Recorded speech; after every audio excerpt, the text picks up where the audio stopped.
Hi, thanks for joining us for the Family Plot, Gardening in the Mid-South. I'm Chris Cooper. Plant screens provide privacy and beauty. Today we're looking at a few popular options. Also, we're going to see how to take care of roses in the fall. That's just ahead on the Family Plot, Gardening in the Mid-South. Production funding for the Family Plot, Gardening in the Mid-South is provided by the WKNO Production Fund, the WKNO Endowment Fund, and by viewers like you. Thank you.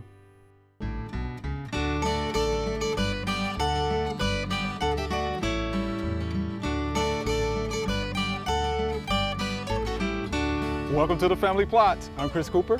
Joining me today is Celeste Scott. Celeste is a horticulture specialist with UT Extension, and Mr. Bill Dickerson will be joining me later.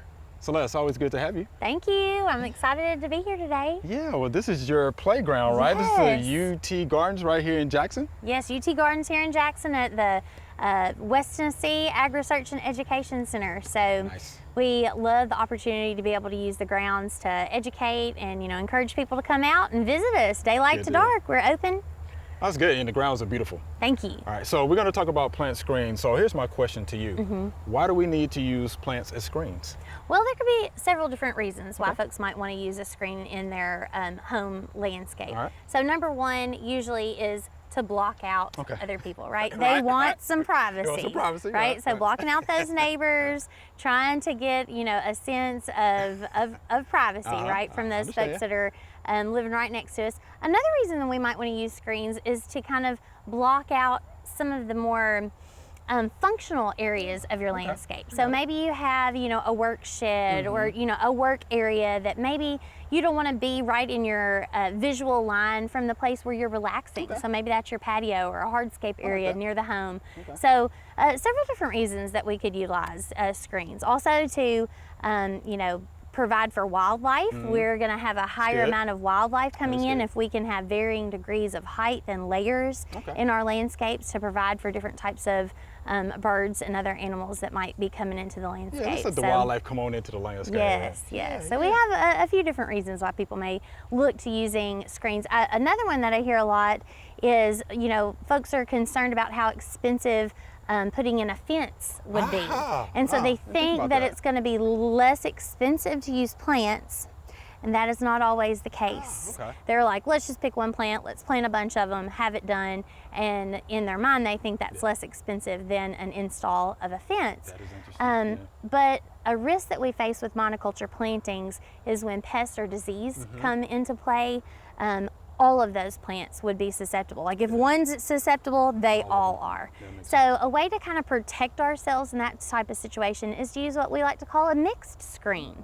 So you're utilizing not only more than one type of plant species, but we're using different levels, different heights, different foliage and texture type plants, and mixing those together to really create a nice visual interest that's gonna, be easier on the eye than just staring at one plain plant over and over Yeah, and we want it over to be and easy over. on the eyes, That's right? right. So in that mixed planting, if a pest came in and you only have one or two or three of that particular plant, it's 3 plants. It's not 40 plants. Good point. So, some things to take into consideration and some different ways that we, look at screens. I like that. And what we encourage folks to do is really lean towards those mixed plantings. All right, so you're gonna show us some Yes, we've got some your great plant selection? examples. We've Okay. got some great examples right here. So I'm going to start out by showing us a group of Arborvitae is a common name what you'll find in the market if you're going out shopping. Yeah. This is Thuja occidentalis. This particular one right here is called American Pillar. It's common on the market, easy to find. Nearly all garden centers are going to have this plant available for you. It has a medium to fast growth rate. You can see here that we've got a, a nice width, so I feel like its mature width is going to be around 6 to 8 feet wide. We've got some really good height on this plant, Yes, so nice height. this is going to be a great, what I like to call a backbone plant for that screen to really get things started, start filling things in, and then we can fill in around this plant with some different colors, different textures, maybe even some lower deciduous shrubs. But I really do love this plant. You may also see it on the market called Full Speed Ahead.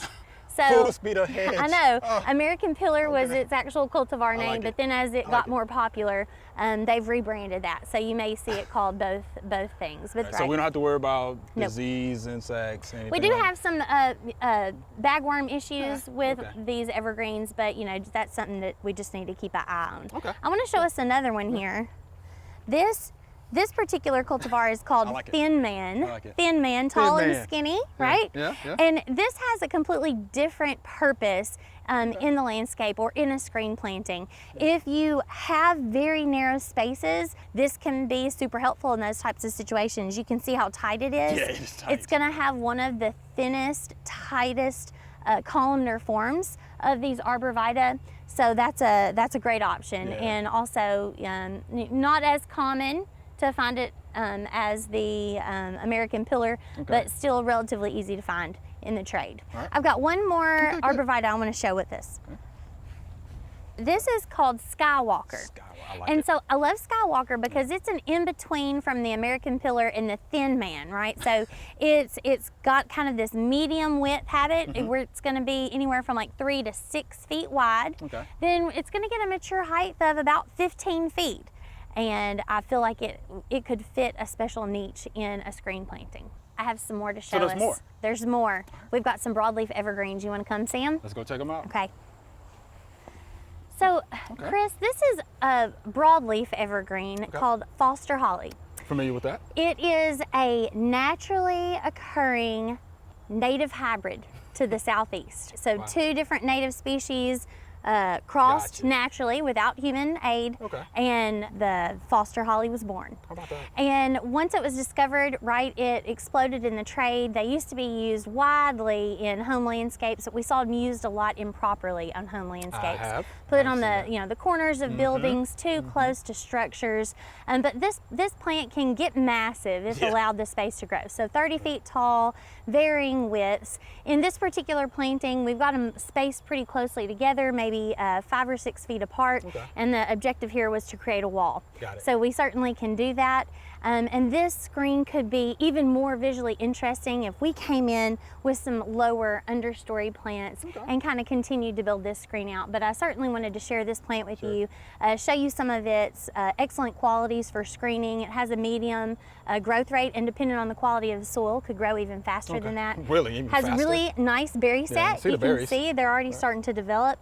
Those are going to be a bright red, great for our wildlife, and really a jewel for a landscape setting, especially in a screen. Yeah, we definitely want to include something for the wildlife. Yes. That's for sure. Yeah. Okay. So I want to share another plant with you, another broadleaf evergreen. All right, Celeste, what do we have here? Yes, this is the last broadleaf evergreen I wanted to share with y'all today. This is Alyssum parviflorum. Okay. So anise tree, commonly called in the trade. And I love this plant because it is so versatile. You like it? It can thrive in shady conditions Okay. or sun. And That's versatile. Yes, and that's especially difficult to find for broadleaf evergreen plants, things that are going to do well and thrive in shade specifically. Yeah. So that's one reason why I love to this know. plant. Also, the leaves have a unique kind of licorice anise scent when you crush them. Okay. They smell so good. And it has a small but insignificant bloom in spring, and then develops some pretty neat seed heads here as we Yeah, I get think that's later into pretty the neat. season. Yeah. Not pretty. That's pretty nice. So versatile, not a lot of pests, no heavy diseases to worry about here. Again, a southeast native, so gonna work well in gardens here in the southeast. That wraps us up for evergreen broadleafs, but I want to share some deciduous plants with you. All right, let's go. We can use those too. Let's do it. So, Chris, you know, we do generally build our screen plantings with evergreens as the primary backbone, right? The skeleton of our screen plantings, because those evergreens are going to provide year-round privacy. Okay. However, I don't want people to forget the importance of deciduous shrubs, the role that they can play in a screen. So we can get, you know, seasonal color from deciduous shrubs. We can get seasonal bloom. And in some cases, if you're not an evergreen type person, you can build a privacy screen completely from deciduous plantings. I like that. We just have to space them a little closer than you normally would in a landscape type setting, right, to fill those gaps. And we can actually mix deciduous in with evergreens for filler, for understory, and for all those different seasonal interests that we talk about. I like it. So behind us here, we've got a combination of sweet shrub, Calycanthus, that's a native shrub. So we can get some early spring and summer blooms from that. Okay. Beautiful, large leaves for the majority of the growing season, so lots of attributes for that. Right. You'll also see we've got a rose of Sharon mixed in there, so that provides summer-long blooms, Yeah, right? love So the we're blooms. we're Yeah. trying to hit all the different seasons I see here. what you're doing. And then paniculata hydrangea, Yeah. which many of those cultivars get pretty large, so they can be pretty useful in screen plantings as well. So don't want to underestimate the power of deciduous. Yeah, let's don't do that, right? So Yes. beautiful blooms and flowers and leaves and And I if like folks want to learn more about screens or, you know, kind of dive deeper, I want to invite them to visit uthort.com. And things are organized by topics. So go to the landscape tile, go to plant selection, and they're going to see all of our plant recommendation lists for Tennessee housed at that site. That'll be good because some of these plants that you're mentioning are probably in that publication. right? Exactly. Thank you, Celeste. We appreciate that. All right, thanks.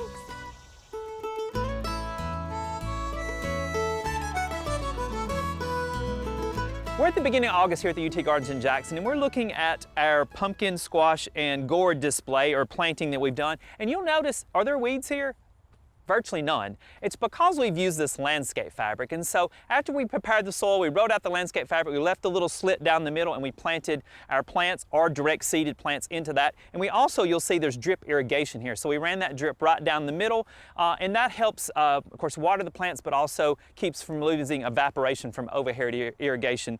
The other thing the landscape fabric does, and using the drip, also helps about disease problems because you don't have the splashing of water on the foliage if you're overhead watering, and really helps with the different diseases that you might have in the soil itself. So this is a great method. You can also use this for tomatoes, for okra, for peppers, so other vegetables as well, not just pumpkins, gourds, and winter squash. All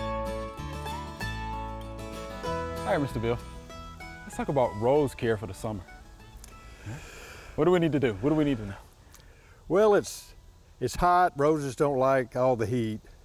Here's a little iceberg floribunda. But you can look at the color of it, and I brought an example. You want the leaves to look a dark leaf, and you notice how light colored these are. Yeah, you can tell the difference. So I would suggest putting some fertilizer, whether it's Miracle-Gro or organics or compost, Okay. and water that in. But it's just a little lighter color, and that's how you can. And the top stuff is newer, and the bottom's going to be a little darker than the top. Sure. And the floribundas, they have a bunch of small, and when you deadhead those, you deadhead them high. You don't go way back like a hybrid tea. Okay. But the fertilizers, I'll start with my horse food. It's what I use in the spring and in the fall. And now's a good time to fertilize for fall blooms. Your fall blooms are going to be your big blooms. All right. And the summertime, you get small blooms, and by the time you come home from work, they fall apart. It's just because of the heat. Yeah, it's so they hot, They right. don't like the heat. This is alfalfa pellets that you get at the feed store. It's $15 for a 50-pound bag, goes a long way. A handful or two around the outside of the drip line. Okay. And alfalfa pellets are what, nitrogen source? That's just a slow release nitrogen, plus it adds to the soil, the amendments to the soil. Okay. So you got alfalfa pellets, and you've got cottonseed meal. Oh yeah, that looks good. And the cottonseed meal, you just take a handful and just kind of sprinkle it around. My go-to, I do in the spring and maybe once in the summer, but then right about now is I'm looking for those fall blooms where you're going to have a rose to go from golf ball size to softball size. Wow, okay. With that long, cool growing spell. Epsom salt. Epsom salt, how about that? It's Okay. great for roses, it's great for tomatoes. I mean, it's great for everything. It's a wonder drug. About a cup a bush, just kind of sprinkle it out. You can also use any of the Miracle-Gros or the Right. Peter brand water soluble. it's a little more instant, and if you got a bush that's kind of getting droopy and the heat's hitting it, it'll perk it up. It's got all the good micronutrients in it. Okay, that's good. And then at that point, a hardwood or a pine compost, but even good old-fashioned leaf. You got Yeah, a leaf just leaf pile. litter, right. You know, it just sprinkle that up. It keeps the water in. It insulates the plant from the heat, Sure. and it just holds moisture in the soil. Sure. So that's what you would prefer? Just using the leaf litter for the most part? Well, it's cheap and you Cheap, got it. okay. I use a lot of hardwood mulch because Okay. it's inexpensive, and you know, 2 or 3 inches. A lot of people put an inch just to make it look good. Yeah. Doesn't really do much good. I mean, but about 2 or 3 inches, and just, you know, it piles up, and when you water, it makes it easier watering, and it just holds that temperature down in the soil, keeps the plant cooler, and it holds water in Sure. better. Yeah. Now back here we've got a Mr. Lincoln hybrid tea. We've got a bloom starting Yeah, I see here, that. a small bud, red growth. You got new growth popping out over here. You can see some of these leaves. The Japanese beetles have got a hold of them. Yes. Right now, I don't prune back very far. Typically, you want to go to a 5-leaf. If you want to deadhead a little bit, you can just cut back a minimal, just cut the dead stuff off to make the plant look better. Okay. And let me ask you about the 5-leaf. Why do we have to cut back to the 5-leaf? A 5-leaf is usually bigger. You know, you want to go pencil size. You want to go, a 5-leaf just has a better chance to get a new cane. Gotcha. Okay. And then once you prune, if you prune this, and there's a little bud or a little I see starting it. right here. Okay. It's going to be right here where that leaf is, on Right. that leaf axle. It's going to take, depending on how many blooms, 40 days to 45 days. Wow. Once you cut this off to get a cane to start, leaf out, and then a bloom. Okay. So now's a good time to start to get ready for those fall blooms, and just put your organics down, and it takes a while. Then another thing on this bush is, I mean, these just are brittle, just like a knockout. You can just almost break those off. Right. Now here, it's the reason we deadhead. You've got a rose hip, and that's making seeds, and you want to deadhead and cut those off, because if you don't, the plant thinks it's produced, and it starts sending slowing it- down. yeah, okay. It's done its deal, and you cut those off, and all of a sudden it's, you know, everything starts over again, and it's trying to reproduce, and that's where you get your new blooms. Okay. All right. Now you always want to cut. There's some dead wood in here. As soon as you see dead, you want to cut that out, because if you don't, it could go down and you'd lose a whole cane. So as soon as you see dying part, and here, there's a hole in the middle. Yeah, it's a hole in it. Well, a cane borer went in there, dug a hole, and it's just going to die. So you want to, that's why you use the old-fashioned, was you'd use glue. Yeah. Just yeah. a little I've heard about outdoor that. Elmer glue works great. Okay. And just kind of wait.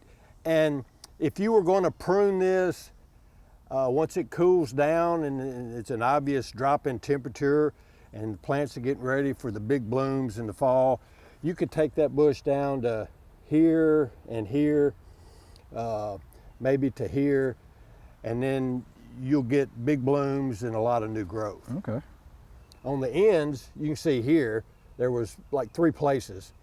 Well, what happens is, see how small the canes are? Yeah. Well, you're gonna have little small blooms. And so typically I would cut that back to here somewhere. And then you're gonna get one big bloom instead of a bunch of small blooms.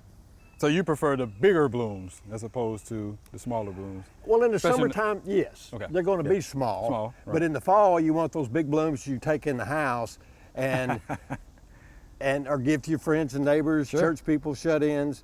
And so typically, that's going to be weaker. That's why some of the knockouts get so big and Oh, yeah. tall. And if you cut it back a little bit, you'll just get much more growth, and it'll be bigger blooms and much prettier Gotcha. versus, because everything's coming at the top of the plant. Gotcha. Okay. Mr. Bill, we appreciate that demonstration. Well, my pleasure, Chris. Hopefully we'll have big blooms at the end of the season, right? We should, and you know, you can cut these off or you can leave them. It's not a big deal. Not a big deal. Thank you much. Thank you. Appreciate that.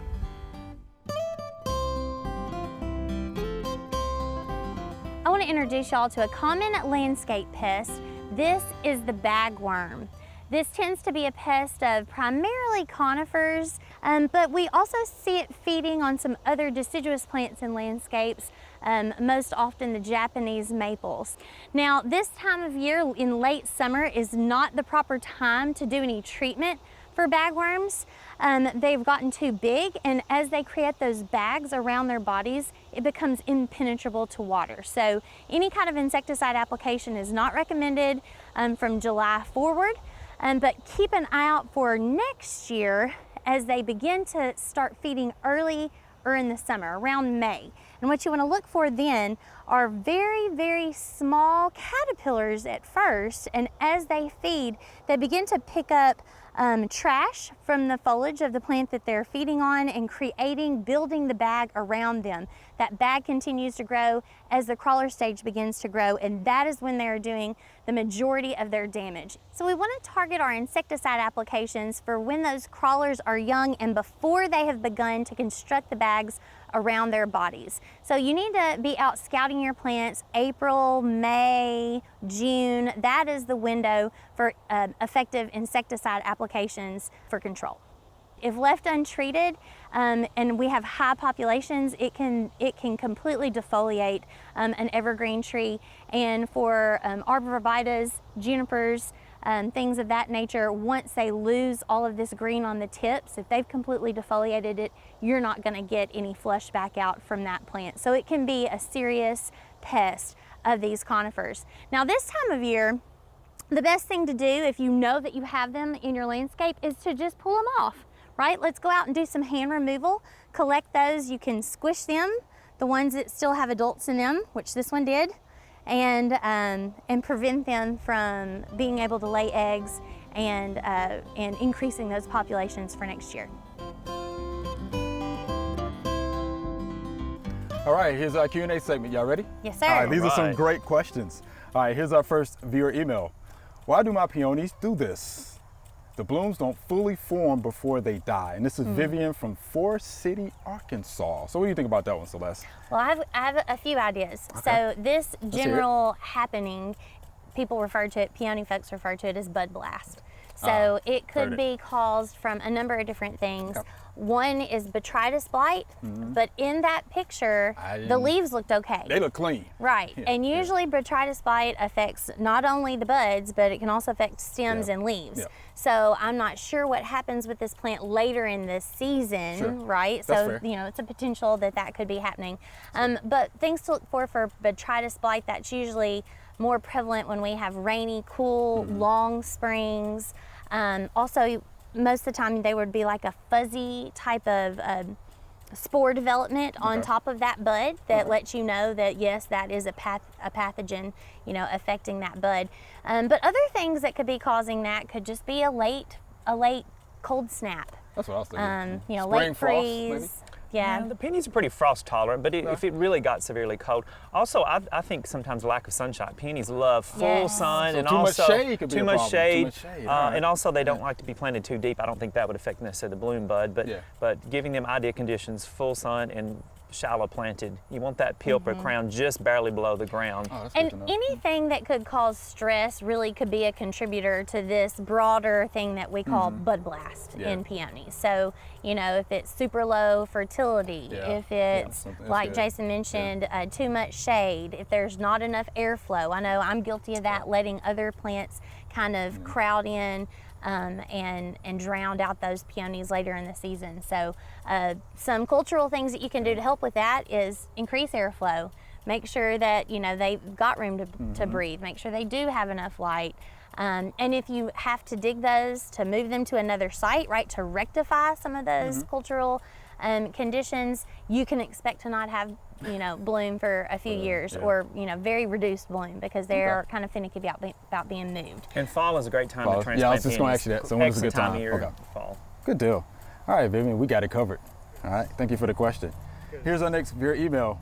Can I mix up a neem oil batch and keep it for multiple uses, or does it need to be used immediately? And this is Patrice from Cumberland, Maryland. So what do you think about that, Celeste? Okay, so neem oil is unique. It Okay. actually, when it comes into contact with water, it begins degrading pretty quickly. Okay. So we have about a 24-hour window to use that product. So I would suggest only mix up the amount that you need to treat the plants, you know, that need treating that day, and just know that it has that short life once it comes in contact with water. And to me, it makes a lot of sense because in the environment in the garden, once you've applied that product, it does not have a long-lasting residual, Yeah, and that's short one of residual. the qualities that we love neem oil for, That's right. that make it easier on some of our beneficial Right. insects, predatory and pollinators Yeah, also. you're exactly right. So just mix up what you need.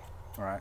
And something else I would like to add too as well, it depends on how you store it and where you store it, right? So is it going to be in a climate controlled area? That's right. Or is it going to be an area where you have fluctuating temperatures, like a garage, for instance? So that's going to make a difference. And Jason, I know you use pesticides. Absolutely. So what do you So, think? you know, always with a pesticide, whether it's a herbicide, insecticide, miticide, nemicide, you want to read and follow those label directions very carefully. They're on there for a reason, and if you'll follow that, you will be successful with the use of your product. Well said. All right. So Patrice, we'll thank you for that question. Jason, Celeste, always fun. Thank All you. right, Thank thank you you. much. Thank you. Remember, we love to hear from you. Send us an email or letter. The email address is questions@familyplotgarden.com. And the mailing address is Family Plot, 7151 Cherry Farms Road, Cordova, Tennessee, 38016. Or you can go online to familyplotgarden.com. That's all we have time for today. Thanks for watching. If you want to find out more about anything we talked about today, head on over to familyplotgarden.com. We have over 1,000 gardening videos to help you out with your garden. Go check it out. Be sure to join us next week for the Family Plot Gardening in the Mid-South. Be safe.